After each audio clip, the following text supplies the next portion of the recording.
This is why you should always keep your head on a swivel.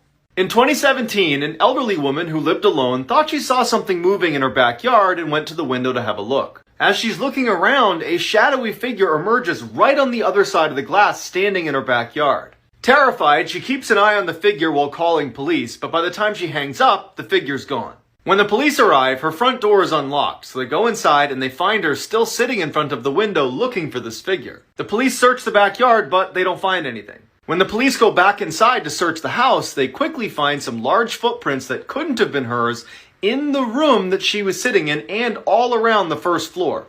That's when they realized what was going on. She wasn't seeing a shadowy figure in her backyard. She was seeing the reflection of someone in the Story time about how my husband left me for my twin brother. I, female, 25, have been married to my husband for 6 months. When we started dating, it was just casual. I never thought I would marry this man, but it happened. We had a pregnancy scare, and that's when he told me that if I was pregnant, that he would marry me. We took a few pregnancy tests, and most of them came out positive. So we were convinced we were having a kid together. Of course, he asked me to marry him, and not until 3 months later did we decide to go to the doctor. And as soon as we got to the doctor, they said, "You're not pregnant." I couldn't believe it, but nonetheless, we were still married. He and I weren't exactly soulmates. When we started dating, we had a lot of fun together, but my friends would always make comments about him possibly being gay. I never took him seriously because he was interested in me, a woman. Sometimes my male friends would say, "Oh, he stares at me a lot," or that he would ask them to go out for drinks by themselves. I thought he was just trying to be nice and getting to know my friends. Obviously, I was wrong. My twin brother and I don't have a really close relationship. We had a falling out when he found out that I was pregnant. He thought I was ruining my life by having a kid, but it turns out I wasn't pregnant. So we started getting close again. He would come over to our house and spend a lot of time with my husband and I. But then I realized that they were doing naughty things together. Follow for part 2.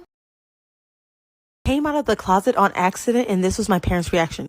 Pride Month was right around the corner, and me and some friends from high school wanted to celebrate it. But I was too afraid to come out to my parents, so I kept procrastinating it. My friends kept saying, "You have to finally tell them so you can be out and be free." I said, "Okay, not this Pride Month, but next, I promise." And boy, did a whole year fly by fast. So it was time to celebrate Pride, and my friends called me and asked me if I talked to my parents yet. I told them I was in my room panting around and didn't know how to tell them. My friends were pressuring me to tell them, and for some reason, I just simply wasn't ready. I told them over the phone, "I will tell them when I'm ready. I'm so sorry, you guys," and I hung up the phone. About a couple of seconds later, I hear some trash moving around in my closet. And I hear my parents in there whispering, "Should we come out of the closet yet?" My palms were so sweaty, I almost passed out. So they say, "Yeah, let's go ahead and do it." They open the closet doors, and they're dressed in rainbow colors ready to celebrate Pride Month. They said, "Honey, we love you for what you are. Now put on some glittery clothes and let's go outside."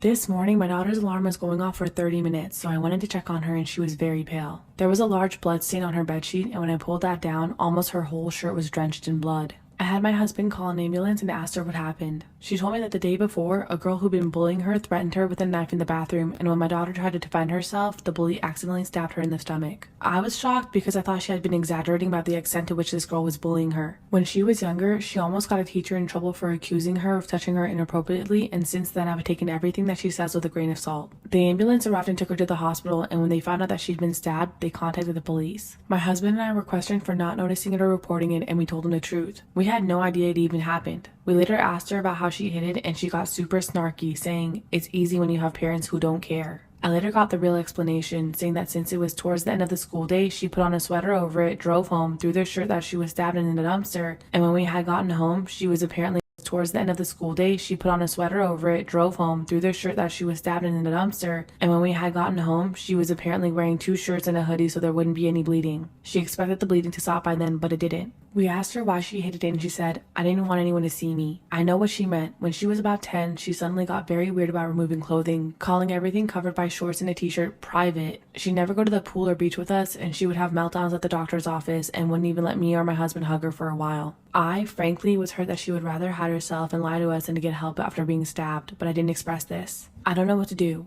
I have to be there when the police question her tomorrow, and I'm worried about what she'll say. I've sat in on a therapy session with her, and it seems like she lied to the therapist about us. What will she say to the police? I don't know how to deal with any of this and need some advice.